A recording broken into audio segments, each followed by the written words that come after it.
Friends, चलिए आज हम लोग शुरू करते हैं एक सीरीज अपनी जिसका नाम है ऑप्शनल सीरीज। ठीक है। तो ये जो मेरी सीरीज है फ्रेंड्स, मेरी नहीं यानी आप लोगों के लिए, यानी क्लास 12th के लिए। ठीक है। तो ये जो सीरीज है, इसमें क्या करेंगे, अभी हम लोग बेसिक बेसिक क्वेश्चन यानी ऑप्शनल करेंगे। तो जैसे ये सब देख रहे हैं ना, ये पहला क्वेश्चन है, ऐसे इसका आंसर, ये सब ऑप्शनल है। ठीक है। तो ये सब आपको कराएंगे आराम आराम से। उसके बाद ये पहला क्वेश्चन, दूसरा, उसके बाद ऐसे ऐसे एक एक कराते चलेंगे। ये जो मतलब है, इसके जस्ट नीचे इसका आंसर दिए गए। ठीक है। तो ऐसा नहीं कि हम लोग इस पे करेंगे फिर टिक मारेंगे आगे बढ़ेंगे। इसमें क्या करना है कि हम लोग क्वेश्चन को पढ़ेंगे, फिर जो ऑप्शन होगा उसको, ऑप्शन को समझेंगे। ऑप्शन को समझेंगे, फिर उसके बाद देखेंगे कि चारों में से, ऑप्शन में से कौन सा सही है। यानी अगर कोई गलत है तो क्यों गलत है, और अगर सही है तो क्यों सही है। तो ये सब देखेंगे। देखने के बाद ऐसा क्या होगा कि हम लोग आगे बढ़ेंगे, उसके बाद जो सही होगा उस पर टिक लगाएंगे, फिर हम लोग आगे बढ़ेंगे। ठीक है। तो फ्रेंड्स, ऐसे ऐसे हमें इसमें करना है। तो आइए शुरू करते हैं बिना टाइम बर्बाद किए हुए। अगर आप लोग को वीडियो पसंद तो जरूर आएगी, ये तो हमें पूरी गारंटी है इस बात की। तो क्या करते हैं कि इसको शुरू करते हैं। फिर अच्छा, एक चीज़ और है कि ये वीडियो आप लोग ज़रूरी नहीं कॉपी कलम लेके बैठे तभी देखें। ये आप कहीं पर भी हैं, चाहे मतलब ऐसे कोई काम कर रहे हैं या फिर फ्री बैठे हैं, लेटे हैं रज़ाई के अंदर, उसके भी अंदर ये देख सकते हैं। ठीक है? क्योंकि ये ऑप्शन है, और क्योंकि यहाँ पे प्रश्न दिया गया है, उसके बाद ये ऑप्शन भी है, फिर यहाँ पे हल भी कराया गया है। ठीक है? तो ये सारी चीज़ें हैं एक हिसाब से। तो इसलिए ये बहुत ज़्यादा इम्पोर्टेंट हो जाता है। और हम ये नहीं कह रहे कि जो बता रहे हैं ये आएगा ही, लेकिन हाँ, इसको कर लेने से सवाल को लगाने में, चीज़ों को समझने में थोड़ी समझदारी ज़्यादा डेवलप हो जाएगी। ठीक है?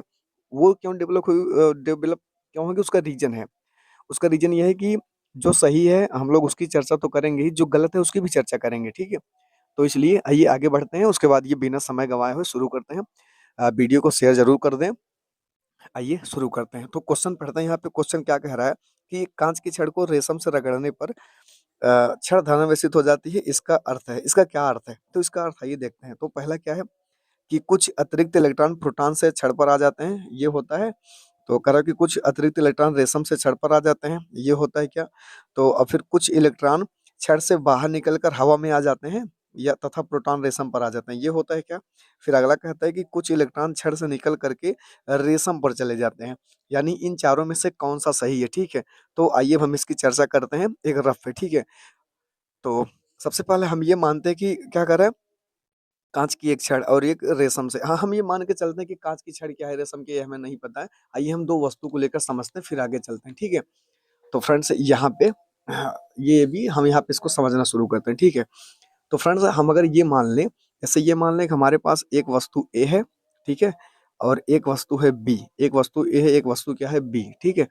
और दूसरी चीज़ क्या है कि अगर एक वस्तु ए, एक बी है, तो अगर इन दोनों को वस्तु, अच्छा, ये इसको मान लेते हैं ना, ये काँच की छड़ है। ये किसकी छड़ है? काँच की छड़ है, ठीक है? और इसको मान लेते हैं ये रेशम है। ये क्या है? अच्छा, काँच की छड़ था कि लोहे का? काँच की छड़ है। किसका छड़ है? काँच की, ठीक है? हाँ, इसमें कहाँ गया? ठीक है, काँच की ही छड़ है। अब फ्रेंड्स, इसमें क्या कहता है कि कहता है कि जो मतलब देखो, अब फिजिक्स का नियम क्या कहता है कि जब 2 चीज़ों को आपस में रगड़ा जाता है ना, तो चाहे वस्तु ए से बी पर, चाहे बी से ए पर, ठीक है? यानी या तो ए से इलेक्ट्रॉन निकल के बी पर जाएगा, और ये तो जो है प्रोटॉन निकल कर, ये तो इलेक्ट्रॉन जो है ए से बी पे जाएगा, और ये तो इलेक्ट्रॉन जो है बी से ए पर आएगा, ठीक है? अच्छा, एक चीज़ यहाँ पे ध्यान देना कि सिर्फ़ इलेक्ट्रॉन जाता है, इलेक्ट्रॉन निकल कर, ये तो इलेक्ट्रॉन ए से बी पे जाएगा, ये तो इलेक्ट्रॉन ही बी से ए पे आएगा। सिर्फ़ इलेक्ट्रॉन जाता है, प्रोटॉन कभी नहीं जाता, प्रोटॉन कभी नहीं जाता, ठीक है? तो पहली चीज़ ये नोट करना है कि जैसे कोई चीज़ अगर जैसे धनात्मक हो रही है या ऋणात्मक हो रही है, तो वहाँ पर इलेक्ट्रॉन, सिर्फ़ इलेक्ट्रॉन ज़िम्मेदार होता है, प्रोटॉन का इसमें कोई रोल नहीं होता। प्रोटॉन का रोल क्यों नहीं होता, उसका कारण है। उसका कारण ये है फ्रेंड्स, अब देखिए ये कारण ही तो हमें देखना है, आइए देखते हैं। जैसे ये हमारा जो भी ये मान लीजिए नाभिक होता है, ये मान लीजिए किसी भी परमाणु का, ये मान लीजिए परमाणु है, ठीक है? किसी भी परमाणु का ये नाभिक है। अब आप लोग एक चीज़ ये जानते हैं, केमिस्ट्री में पढ़े हैं कि किसी भी परमाणु के जो प्रोटॉन होता है नाभिक में होता है। यहाँ पे क्या होता है, प्रोटॉन, और प्रोटॉन को निकाल पाना बहुत ही मुश्किल काम है, ठीक है? और इलेक्ट्रॉन जो होते हैं ये बाहरी कक्षा में होते हैं, और किसी अगर दूसरे परमाणु से संयोजन करना हुआ, या जोड़ना हुआ, या इलेक्ट्रॉन को दान करना हुआ, या इलेक्ट्रॉन को गेन करना हुआ, तो ये सारी चीज़ें जो हैं, ये इलेक्ट्रॉन करता है, मतलब किसी भी परमाणु को बाहरी कोष करता है, ठीक है? तो अगर कोई चीज़ धनात्मक और ऋणात्मक होगी, तो एक चीज़ क्लियर है कि उसमें तो इलेक्ट्रॉन ही भाग लेगा, प्रोटॉन का तो कोई रोल ही नहीं है, प्रोटॉन का रोल नहीं है, ठीक है? अब आइए देखते हैं, जब प्रोटॉन का रोल नहीं है तो कौन-सा ऑप्शन गलत होता है? जैसे देखिए, पहले में पहले में कहता है कि किसी अतिरिक्त प्रोटॉन रेशम से छड़ पर आ जाते हैं। अब प्रोटॉन का भी कोई मतलब रोल ही नहीं है, हमें भी को पढ़े। तो अगर इलेक्ट्रॉन पर यानी ए से बी पर जाएगा या बी से ए पर आएगा, तो सिर्फ इलेक्ट्रॉन जाएगा, इलेक्ट्रॉन आएगा, प्रोटॉन कभी नहीं जाएगा, ना तो प्रोटॉन आएगा। इसलिए पहला ऐसे ही गलत हो गया, ठीक है।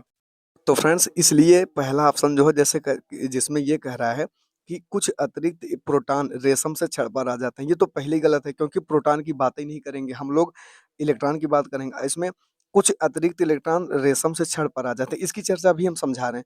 इसमें कह रहे हैं कि कुछ इलेक्ट्रॉन छड़ से बाहर निकलकर हवा में कभी नहीं जाएंगे, क्योंकि अगर एक चीज से, जैसे हम दो चीजों को जब रगड़ेंगे, यानी एक चीज ए है एक चीज बी, ठीक है। तो अगर हम दो चीजों को रगड़ते हैं, तो या तो इलेक्ट्रॉन ए से बी पे जाएगा या तो बी से ए पे आएगा, ठीक है। या तो ए से बी पे जाएगा या तो बी से ए पे। ये हवा में जाने की कोई बात ही नहीं, इसलिए ये गलत है। अब कुछ अतिरिक्त इलेक्ट्रॉन जो है, ये रेशम से छड़ पर आएँगे कि कह रहा है कि रेशम से छड़ पर आएँगे, कि यहाँ से छड़ से निकल कर रेशम पर आइए इसकी चर्चा करते हैं, आखिर इसमें क्या होता है, ठीक है। तो इसकी एक बार और यहाँ पे एक बार ध्यान से देख लीजिए, अगर समझ में ना आया हो तो, ठीक है।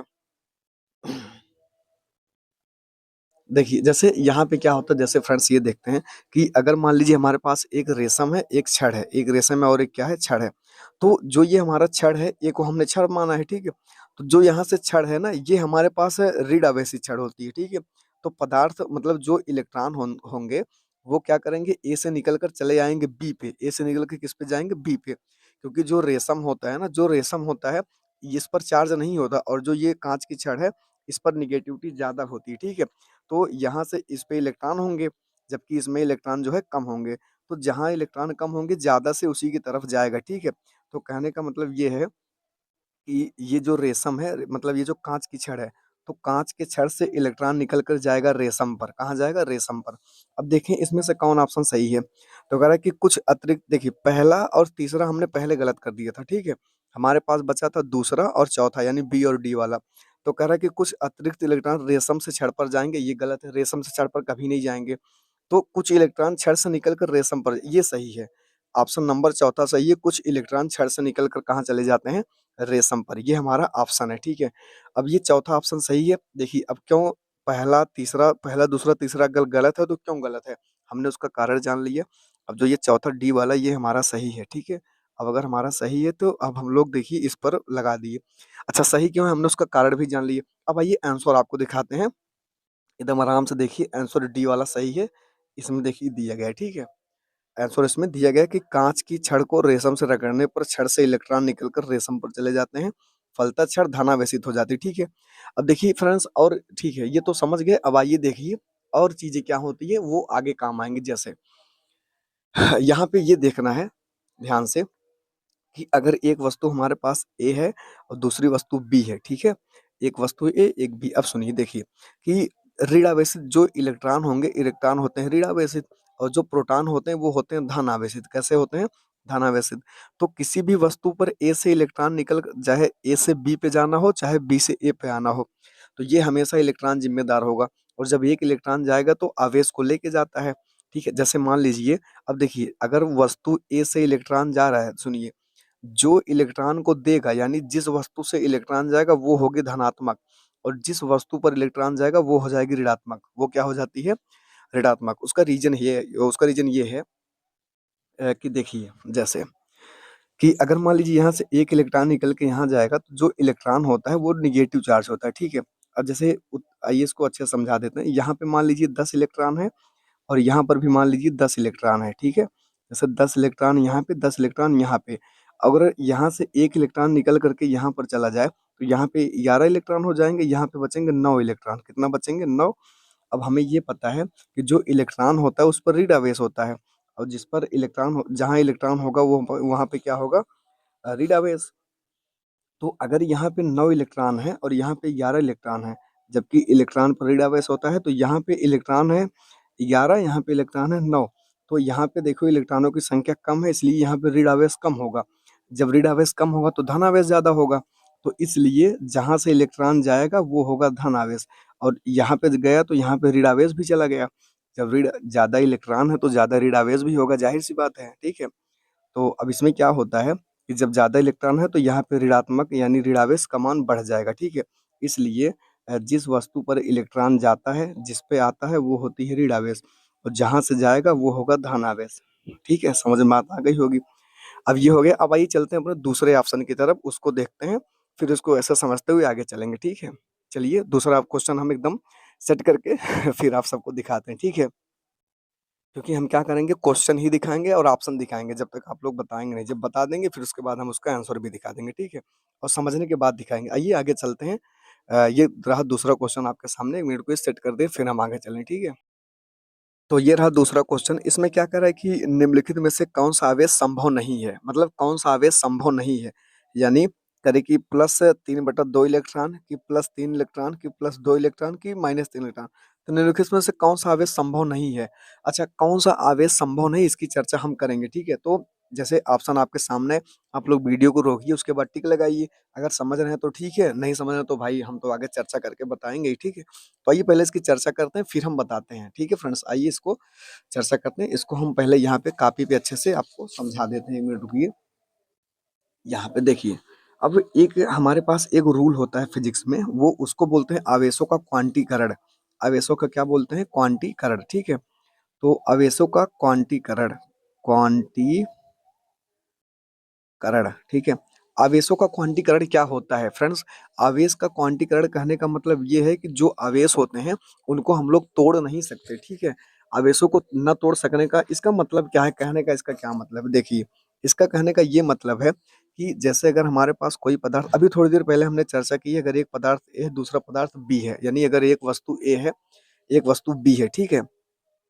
तो अगर एक से अगर दूसरे पर इलेक्ट्रॉन जाता है, तो 1 इलेक्ट्रॉन तो जाएगा, क्योंकि 1 इलेक्ट्रॉन जाएगा। ऐसा नहीं है कि अच्छा, या तो कितना इलेक्ट्रॉन जाएगा, देखिए, या तो 1 इलेक्ट्रॉन जाएगा, या तो 2 इलेक्ट्रॉन, या तो 3 इलेक्ट्रॉन, या तो 4, 500, 150, 200 ऐसे इलेक्ट्रॉन जाएँगे, ठीक है? कहने का मतलब ये है कि जो इलेक्ट्रॉन जाएगा, एक मतलब पूर्ण एक अच्छे संख्या के रूप में जाएगा, ठीक है? मतलब एक प्राकृतिक संख्या के रूप में। ऐसा नहीं है कि जैसे 3/2 इलेक्ट्रॉन चले जाएँ, या 4/2 इलेक्ट्रॉन, 4/5। मतलब ऐसा है कि जब भी इलेक्ट्रॉन जाएगा तो एक पूर्ण इलेक्ट्रॉन जाएगा, यानी या तो 2 इलेक्ट्रॉन जाएगा, या तो 4, या तो 6, या तो 20, 25, 100, 150 ऐसे इलेक्ट्रॉन जाएँगे। यानी इलेक्ट्रॉन टूट-टूट कर नहीं जाएगा। ऐसा नहीं है कि एक बार में 1/3 इलेक्ट्रॉन चला जाए, दूसरी बार में चला जाए 4/5 इलेक्ट्रॉन ऐसे चला जाए, फिर एक बार में 6 बटा फिर एक बार में मतलब 6/8 इलेक्ट्रॉन ऐसे चला जाए, ऐसी कोई बात नहीं है, ठीक है? यानी जब भी इलेक्ट्रॉन जाएँगे, एक पूर्ण संख्या के रूप में, या तो ऐसे 5 इलेक्ट्रॉन जाएगा, यहाँ लिख देते हैं, नीचे जगह है, ठीक है? या तो 5 इलेक्ट्रॉन जाएगा, या तो 6 इलेक्ट्रॉन जाएगा, या तो 7 इलेक्ट्रॉन ऐसे। इसी को कहते हैं आवेशों का क्वांटीकरण। क्या कहते हैं? आवेशों का क्वांटीकरण। यानी जब भी इलेक्ट्रॉन जाएगा तो एक पूर्ण संख्या के रूप में जाएगा, ठीक है? अब आइए देखते हैं कौन-सा ऑप्शन हमारा सही है। देखिए यहाँ पे कह रहा है कि निम्नलिखित में से कौन-सा आवेश संभव नहीं है? अच्छा, अगर +3 इलेक्ट्रॉन जाए, ये बिल्कुल संभव है, क्योंकि 3 इलेक्ट्रॉन जाएगा जो कि जा सकता है। यहाँ पे +2 इलेक्ट्रॉन, ये भी जा सकता है। ऑप्शन दिख रहा है कि नहीं दिख रहा है? 1 मिनट थोड़ा और ऊपर कर देते हैं, ठीक है। अब दिख रहा है, ठीक है। तो देखिए, +3 इलेक्ट्रॉन जा सकता है, +2 इलेक्ट्रॉन ये भी एकदम आराम जा सकता है, -3 इलेक्ट्रॉन ये भी जा सकता है। ये माइनस का मतलब इलेक्ट्रॉन आ सकता है, तो बिल्कुल आ सकता है। ये +3/2 ये गड़बड़ है।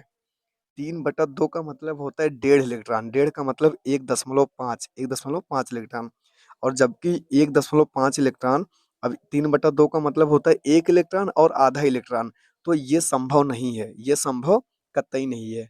आई बात समझ में? क्योंकि ये जो है ये इलेक्ट्रॉन का क्या है, क्वांटीकरण के अनुसार इलेक्ट्रॉन का जो क्वांटीकरण का नियम होता है, उसके हिसाब से ये गलत है, तो ये कभी नहीं जाएगा, ठीक है? अब आइए ऑप्शन देखते हैं ऑप्शन क्या कहते हैं? ये रही ऑप्शन, ठीक है? ये रहा ऑप्शन, देखिए, कह रहा है कि ए, आवेश के क्वांटीकरण के अनुसार आवेश की संभव मात्रा q plus minus n e होती है, जहाँ एन बराबर 1, 2, 3, ठीक? मतलब यही बात कि 1 इलेक्ट्रॉन जाएगा, 2, 3, 5 ऐसे जाएँगे, लेकिन कभी भी इलेक्ट्रॉन जो है, मतलब दशमलव में इलेक्ट्रॉन नहीं जाएगा। सिंपल सा इसका कहने का यही मतलब है, ठीक है? तो ये हमारा हो गया 2। अब आइए चलते हैं अपने तीसरे की तरफ, ठीक है? चलिए फ्रेंड्स, ये हमारा आ गया तीसरा ऑप्शन, ठीक है? इसमें कह रहा है कि स्थिर विद्युतकी से संबंधित निम्नलिखित में से कौन-सा कथन यथार्थ नहीं है? यानी कौन-सा कथन जो है वो सही नहीं है, कौन-सा कथन सही नहीं है? तो आइए देखते हैं, पहला कह रहा है कि आवेश क्वांटीकृत राशि है। बिल्कुल राशि है, क्योंकि क्वांटीकृत है, इसीलिए तो यहाँ पर जो है ये प्लस 3/2 इलेक्ट्रॉन गलत हो गया। नहीं तो ये तो संभव है, यही तो क्वांटीकृत कहता है, तो क्वांटीकृत है। दूसरा, आवेश संरक्षित होता है, बिल्कुल होता है। आवेश एक ऊर्जा है, तो ऊर्जा को ना तो खत्म कर सकते हैं, ना ही नष्ट कर सकते हैं। इसको रख सकते हैं, उसके बाद एक से दूसरे में बदल सकते हैं, इसलिए ये सही, पहला सही है, दूसरा भी सही। तीसरा देखते हैं, कह रहा है कि बल रेखा क्षेत्र की दिशा प्रदर्शित करती है। ये भी सही है, बल रेखा क्षेत्र की दिशा प्रदर्शित करती है, ठीक है, कोई दिक्कत नहीं है। इसके बारे में हम आगे चर्चा करेंगे, ठीक है? कहो तो यहीं बता दें। अच्छा, आगे चल देखते हैं। देखिए, अब वो कह रहा है कि घर्षण से इलेक्ट्रॉन का उत्पादन होता है, ये गलत है। घर्षण से इलेक्ट्रॉन का उत्पादन नहीं होता। हम 2 देखिए, 2 चीज़ों को रगड़ने के बाद उसमें घर्षण ज़रूर होता है, लेकिन वहाँ से इलेक्ट्रॉन का उत्पादन नहीं होता। जैसे आइए इसको समझा देते हैं, फिर आगे चलते हैं, देखते हैं। जैसे अगर हमारे पास कोई वस्तु, मान लीजिए यहाँ पे एक वस्तु ए है, दूसरी वस्तु बी है, ठीक है? अगर इन दोनों वस्तुओं को आपस में रगड़ते हैं, तो ऐसा नहीं है कि रगड़ेंगे तो इलेक्ट्रॉन बाहर से इस पर आ जाएगा, ऐसा कभी नहीं होगा। इलेक्ट्रॉन पहले से या तो जो होगा ए से बी पे तो देखिए, यहाँ से जो इलेक्ट्रॉन पहले से मौजूद होते हैं, मतलब इलेक्ट्रॉन या तो ए पर इलेक्ट्रॉन मौजूद होगा, या तो बी पर मौजूद होगा, ठीक है? तो यहाँ पे क्या होता है, इलेक्ट्रॉन ए से निकल के बी पे जाएगा, या तो बी से निकल के ए पे आएगा, ठीक है? यानी इलेक्ट्रॉन जो होते हैं पहले से मौजूद रहते हैं, पहले से स्थिर रहते हैं। ऐसा नहीं है कि रगड़ेंगे तब बाहर से नहीं आते, ऐसा नहीं होता। इलेक्ट्रॉन पहले से मौजूद होते हैं, इलेक्ट्रॉन बनते नहीं हैं, इनका उत्पादन नहीं होता, बस इनका स्थानांतरण होता है। इनका क्या होता है? स्थानांतरण। ऐसा नहीं है कि एक जैसे, हाँ, एक चीज़ होता है, इन चीज़ों को रगड़ने पर ना इनमें आवेश जो है, आवेशों का प्रवाह होता है, यानी इलेक्ट्रॉनों का अदला-बदली होता है, इसलिए आवेशों का भी अदला-बदली होता है, ठीक है? और पहले से जो है इलेक्ट्रॉन इसमें नहीं रहते, मतलब पहले से इलेक्ट्रॉन रहते हैं और इसको रगड़ने पर इस पे नहीं आते। तो इलेक्ट्रॉन पहले से मौजूद रहते हैं, घर्षण से नहीं आते। ऑप्शन में क्या कह रहा है देखिए, ऑप्शन में कह रहा है कि घर्षण से इलेक्ट्रॉन का उत्पादन होता है, उत्पादन नहीं होता, ये गलत बात है। उत्पादन नहीं होता, पहले से रहते हैं, उनका स्थानांतरण होता है, तो यही वाला क्या है? गलत है। यही ऑप्शन चौथा वाला क्या है? गलत है। अब आइए आंसर आप चेक कर लीजिए, चौथा वाला देखिए, यही वाला कह रहा है, ठीक है? कह रहा है कि वस्तुओं के घर्षण से इलेक्ट्रॉन का उत्पादन नहीं होता, क्योंकि इलेक्ट्रॉन का केवल स्थानांतरण होता है। वही तो हम कह रहे हैं कि इलेक्ट्रॉन एक वस्तु से दूसरे पर जा सकती है, ना कि उसका उत्पादन होता है, ठीक है? तो ये हमारा हुआ तीसरा। अब आइए हम लोग चौथे पे चलते हैं, फिर देखते हैं हमारा चौथा क्या कहता है, ठीक है? चौथा देखिए, पहले ये चौथा वाला ऑप्शन हम सेट करते हैं, ठीक है? तो आइए फ्रेंड्स, ये चौथा कह रहा है कि जो इलेक्ट्रॉनों की प्रकृति होती है, ये कैसी होती है? ये योगात्मक होती है कि व्यवकलनात्मक होती है? व्यवकलन का मतलब क्या बताएँ आपको? चलिए समझाते हैं। फिर वितरण, वितरण का मतलब ये भी बताते हैं, क्रम विनिमय। तो इन चारों में से क्या सही है? आइए उसकी चर्चा करते हैं। देखिए, योगात्मक का मतलब ये होता है, जो आवेश होते हैं, योगात्मक का मतलब ये होता है, चलिए यहाँ पे समझा देते हैं अच्छे से, ठीक है? कहाँ गया लिखने वाला? यहाँ है, ठीक है। तो देखिए, योगात्मक का मतलब ये होता है, जैसे अगर किसी एक वस्तु पर आवेश है प्लस 3 इलेक्ट्रॉन, मतलब 3 इलेक्ट्रॉन ज़्यादा है, ठीक है? जैसे आप सब जानते हैं कि जो 1 इलेक्ट्रॉन पर आवेश होता है, 1.6 × 10⁻⁻19 कूलम्ब इतना होता है, ठीक है? तो कहने का मतलब ये है कि अगर एक वस्तु पर इतना आवेश है, अगर दूसरे पर भी आ जाएगा 1.6 × 10⁻19, ठीक है? तो ये दोनों ऐड होकर के ये हो जाएँगे, मतलब ऐड होकर के जितना भी होगा वो हम आगे चर्चा करेंगे, ठीक है? तो इसमें क्या होता है, ये इधर है, ठीक है? तो इसमें क्या होता है कि इसका बीजगणितीय योग के बराबर होता है। बीजगणितीय योग का ये मतलब है कि जैसे अगर मान लो कहीं पर इलेक्ट्रॉन ज़्यादा है, कहीं पर कम है, ठीक है? जैसे एक जगह इलेक्ट्रॉन ज़्यादा है, -3 इलेक्ट्रॉन है, मतलब 3 इलेक्ट्रॉन जो है ज़्यादा, और दूसरी जगह जो है 3 इलेक्ट्रॉन कम है, तो यानी ये -3 है, वो +3 है, ठीक है? तो इसमें होता क्या है कि अगर ये वाला -3 उस 3 के पास जाएगा ना, तो ये दोनों बराबर हो जाएगा। कहने का मतलब जैसे गणितीय बीजगणितीय योग में क्या होता है फ्रेंड्स देखिए, कि अगर एक चीज़ हमारे पास पॉजिटिव, जैसे ये है +2 है और एक जगह -2 है, इन दोनों को मिलाएँगे तो 0 हो जाएगा। यही इसका गणितीय योग होता है, यानी गणितीय योग का सिंपल सा मतलब ये होता है कि जो चीज़ें प्लस में है उसको प्लस में लें, जो चीज़ें माइनस में है उसको माइनस में लें, ठीक है? यही होता है गणितीय योग, सिंपल सा, इसी नियम को कहते हैं गणितीय योग का नियम, मतलब बीजगणितीय योग का नियम होता है, ठीक है?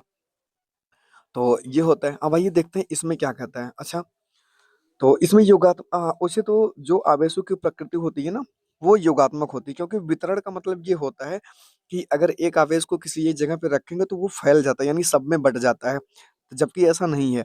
और व्युत्क्रमात्मक का मतलब होता है, व्युत्क्रमात्मक का क्या मतलब होता है आप सबको हम 1 मिनट अच्छे से बताते हैं, थोड़ा-सा देख लें।